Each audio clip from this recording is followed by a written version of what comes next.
तळहात तळवे तळहात तळहात टेकीत तळवे तळहात तळवे तळहात तळहात टेकीत डाव्या गुडघ्यान रांगत डाव्या गुडघ्यान रांगत डाव्या गुडघ्यान रांगत तळवे तळहात तळहात तळहात टेकीत तळवे तळहात तळहात तळहात टेकीत डाव्या गुडघ्याने रांगत डाव्या गुडघ्याने रांगत डाव्या गुडघ्याने रांगत रंगणी रंगनाथ देखी लागसाये रंगणी रंगनाथ देखी लागसाये डाव्या गुडघ्यान रांगत डाव्या गुडघ्यान रांगत डाव्या गुडघ्यान रांगत तळवे तळहात तळहात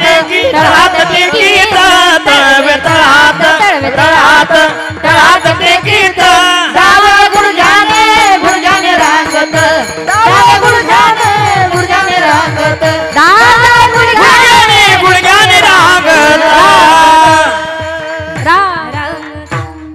तळवे तळहात टेकीत डाव्या गुडघ्यान रांगत. कृष्ण केवळ रांगत होता आणि रांगताना सांगितलं आई मी माती खाल्ली नाही. आता इथे बसलेल्या मायबापाने एक पटकन उत्तर द्या. आपलं रांगणारं मुलं साधारण किती महिन्याचं असतं? मुलं झाले ना मग किती महिन्याचं असतं साधारण? 7-8 महिन्याचं. मग 7-8 महिन्याचं रांगणारं मूल कधी बोलतं का हो? पण तो रांगताना बोलत होता आणि सांगत होता आई मी माती खाल्ली नाही. बैराम दादा खोटं बोलतोय, सगळे गोपाळ खोटं बोलतायत. यशोदा माता म्हटली कृष्णा अरे सगळे खोटं बोलतात मी मान्य करते, पण तुझ्या तोंडाला माती लागली त्याचं काय? म्हणून मारावं या तिने उगालेली काठी आणि भुवन ते कोटी 14 एके. रांगणाऱ्या मुलाच्या तोंडामध्ये यशोदा मैयाला 14 भुवनांचं दर्शन झालं. हे सगळं कशा करता सांगितलं माहिती? ज्या यशोदा मातेने त्याचा सांभाळ केला तिला देखील आपला मुलगा कसा आहे किती मोठा आहे हे कळालं नाही तर तुकोबाराय म्हणतात तो पंढरपूरचा पांडुरंग परमात्मा आपल्याला कसा काय कळणार? कारण एक लक्षात घ्या, पंढरीच्या पांडुरंगाच्या आणि आपली भेट वर्षातून फक्त 2दाच होते. कधी होते? बोलता येतं ना? असं छान बोलायचं. आषाढी आणि कार्तिकीला. बरं आषाढी कार्तिकीला देवा तुला तुझे लाखो भक्त भेटण्याकरता येतात. मग पंढरपूरला गेल्यानंतर आपल्याला देवाशी गप्पा मारायला वेळ आहे का? गप्पा मारायचं जाऊ द्या हो. आषाढीला जर आपण यात्रेला गेलो ना 2-2, 3-3 दिवस बारीला लागायचं. कुठेतरी दुसऱ्या-तिसऱ्या दिवशी आपला नंबर येतो. आपण देवाच्या जवळ गेलो. काही लोक देवाचे फक्त पाय बघतात का तिथले माणसं लगेच ढकलतात. काही लोक देवाचा चेहरा बघतात का तिथले माणसं लगेच ढकलतात. आणि काही लोक आपण समोरच्या टीव्हीत दिसतो की नाही हे बघतात, त्यांना देव दिसत नाही.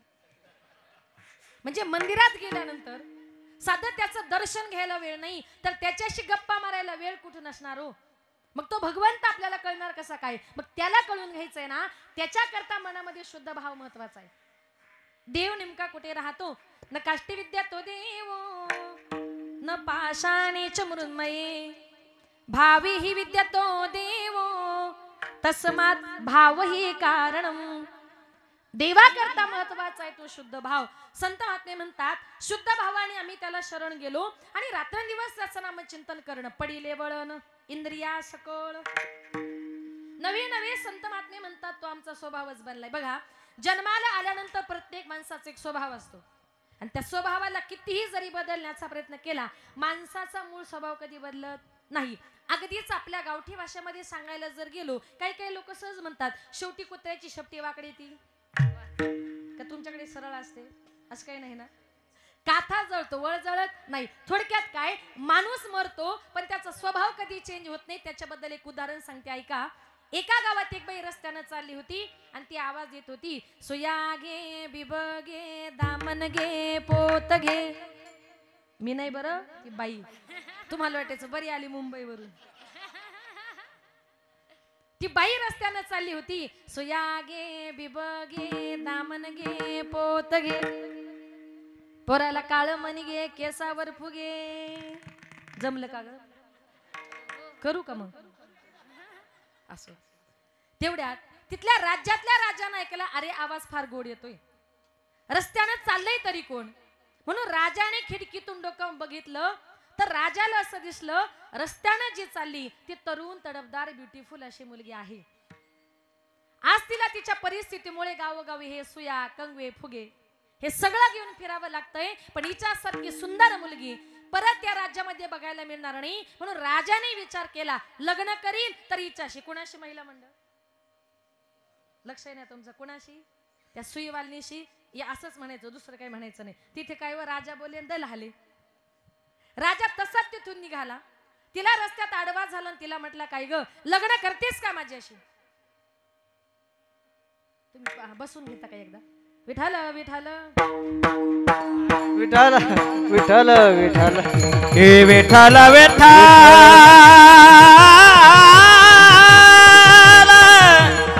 विठाल विठाल.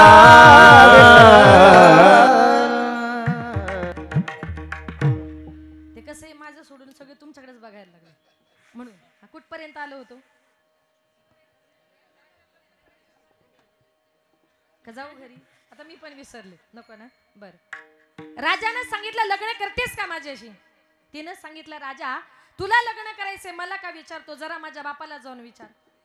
राजा तिच्या बापाकडे गेला. सांगितलं बाबा तुमच्या मुलीबद्दल मला सगळी कल्पना आहे. तुमच्या मुलीशी लग्न करण्याचा मानस आहे. काय म्हणणं आहे तुमचं? बापाने सांगितलं मुलगी माझी आहे. संसार माझ्या मुलीला करायचा आहे. थोडस 4 शब्द जरा मुलीला विचारतो आणि मग तुम्हाला सांगतो. राजा म्हटला काय हो मग अशी मुलीला विचारला लग्न करते का? ती म्हणते माझ्या बापाला विचारा. आता बापाला विचारला लग्न करता का? बाप म्हणतो मुलीला विचारून सांगतो. म्हणजे तुम्हाला काही मी फुटबॉल वाटलो इकडून तिकडे उडवायला? मी राजा आहे. द्यायचा असेल तर हो बोला नाही तर सरळ नाही बोला. बापाने विचार केला. आपण कुठे राजाच्या दारात गेलो होतो. स्वतः राजा आला ना. सांगितलं ठीक आहे माझी मुलगी मी तुम्हाला देतो. आता देतो म्हटल्यानंतर राजवाड्यामध्ये मोठ्या आनंदानं मोठ्या उत्साहानं लग्नाच्या सोहळ्याला सुरुवात झाली. आणि 1-2-4 दिवसामध्ये त्यांच्या दोघांचं लग्न लागलं. लग्न लागल्यानंतर 2-4 दिवसापूर्वी गावोगावी फिरणारी टिकली बांगडीवाली राजाशी लग्न झाल्यानंतर कोण झाली? आता राजाची वा वा राजाची राणी झाली. आता राजाची राणी म्हटल्यानंतर तिथं काय विषय हो? तिला कुठलंच काम नाही. कपडे नाही भांडे नाही स्वयंपाक नाही काहीच नाही. तिला फक्त एकच काम काय माहितीये? फक्त एका जागेवर बसायचं. पण तुम्हाला सगळ्यांना माहितीये तिला दिवसभरातून रोज 17 गाव फिरायची सवय. बरं एका जागी बसून गोड लागे ना. दिवसभरातून 4-5 वेळा 5 पकवानाचं भोजन समोर यायचं. ताट समोर आला कुठं तरी लपून ठेवायची आणि 7-8 दिवसांनी शिळे तुकडे झाले का कडाकड फोडून खायची. का? ताजं खाणं हा तिचा स्वभावच नव्हता. आता हिंदू धर्माच्या प्रथेप्रमाणे राजवाड्यामध्ये सत्यनारायणाची महापूजा आयोजित करण्यात आली. पूजा वगैरे पार पडली. ननंदबाई पुढे आली. म्हटली वहिनी जरा नाव घ्या. आता नाव घ्या म्हटल्यावर थोडीशी लाजली आणि तिनं नाव घ्यायला सुरुवात केली. मी घेऊ का नाव? बरं मी घेतल्यावर तुम्ही कोणी घेणार?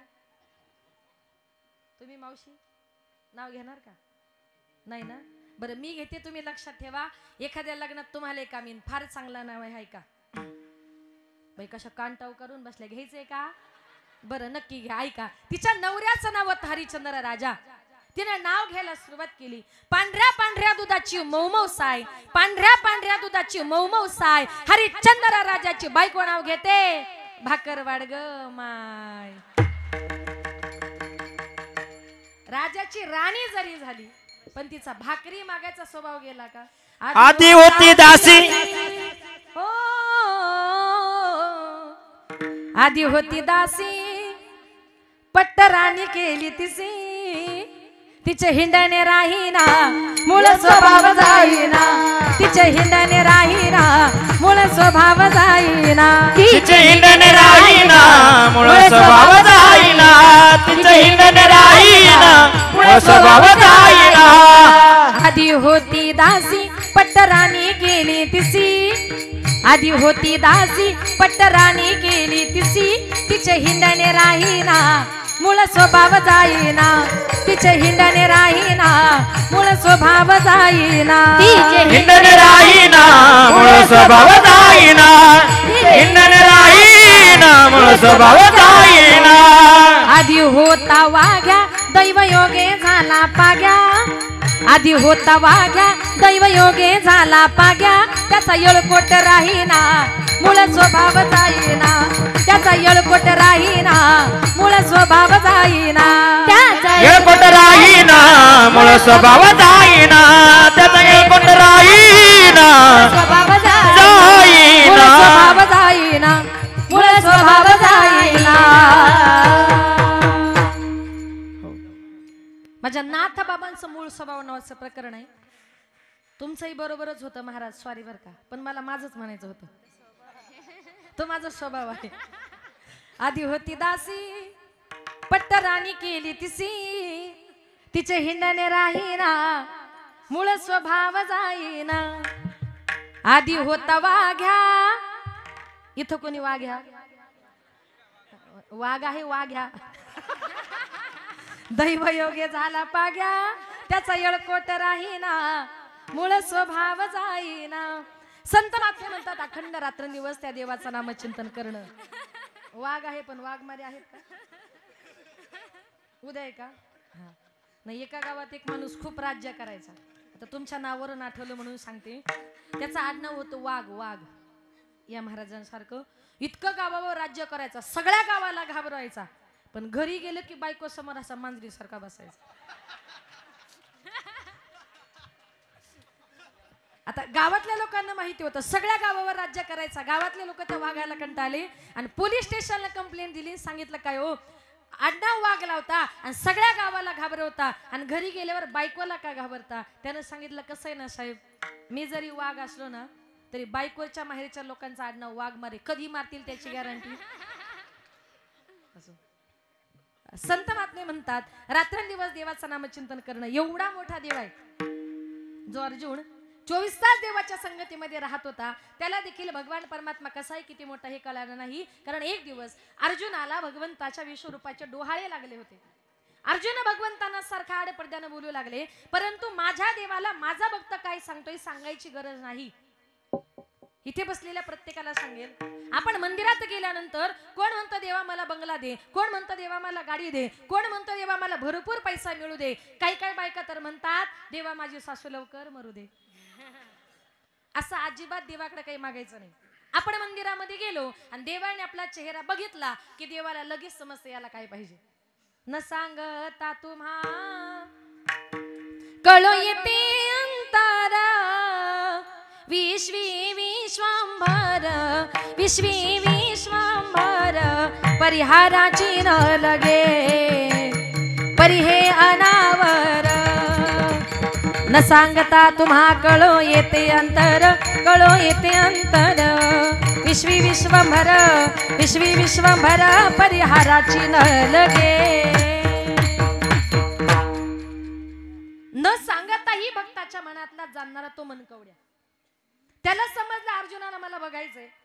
भगवंत अर्जुना करता विश्वरूप नटले आणि त्या विश्वरूपाने अर्जुनाचे डोळे दिपले.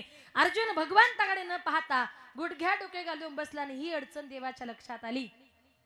देव म्हटले अर्जुना, अरे मला पाहण्याकरता तेवढी योग्यता पाहिजे, म्हणून देवाने अर्जुनाच्या प्रत्येक रोमा डोळे दिले आणि एक एक डोळा अगदी सूर्यापेक्षाही तेजस्वी, पण तरी सुद्धा अर्जुन भगवंतांचा विश्वरूप पाहू शकला नाही. म्हणून तुकोबाराय म्हणतात देव केवढा असेल, देव केवढा असेल याचं माप मत जवळ नाही. एवढा प्रभू भावे एवढा प्रभू भावे एवढा प्रभू भावे गम पम गरे ग सरनि स एवढा प्रभू भावे एवढा प्रभू भावे